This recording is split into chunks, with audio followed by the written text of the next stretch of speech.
Hi friends, இன்றைக்கி இன்னொரு சட்ட திருத்தத்தை பற்றி பார்க்க போகிறோம். அரசியலமைப்பு சட்ட திருத்தம் 102. 102வது சட்ட திருத்தம் எப்போ கொண்டு வரப்பட்டதுன்னா 2018. எதுக்காக இந்த சட்ட திருத்தம் கொண்டு வந்தாங்கன்னா, நேஷ்னல் கமிஷன் ஃபார் பிசிக்கு அரசியலமைப்பு அந்தஸ்து கொடுக்கறதுக்காக தான் இந்த சட்ட திருத்தத்தை கொண்டு வந்தாங்க. நேஷ்னல் கமிஷன் ஃபார் பிசி எப்போ ஏற்படுத்தப்பட்டதுன்னா 1993 தான் ஏற்படுத்தப்பட்டது. அப்போ அரசியலமைப்பு சார்ந்த அமைப்பு கிடையாது அது. இந்த 102வது சட்டத்திட்டத்தின்படி தான் அதுக்கு அரசியல் அமைப்பு அந்தஸ்து கொடுத்துருக்காங்க.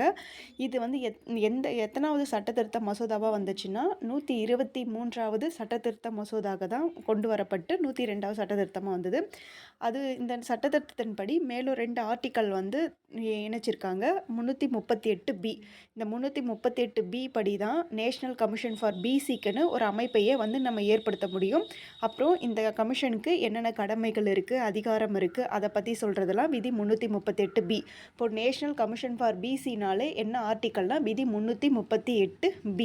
அதுக்கப்புறமா 342Aன்னு ஒரு ஆர்டிக்கல் சேர்த்துருக்காங்க. அது எதுக்குன்னா, இப்போ ஒரு குறிப்பிட்ட மாநிலம் இருக்குது, யூனியன் பிரதேசங்கள் இருக்காங்கன்னா, எந்தெந்த கேஸ்டெல்லாம் இந்த பிசிக்கு கீழே வரும் அப்படின்னு அவங்க சொல்கிறதுக்கான அதிகாரத்தை 342A தான் வழங்குது.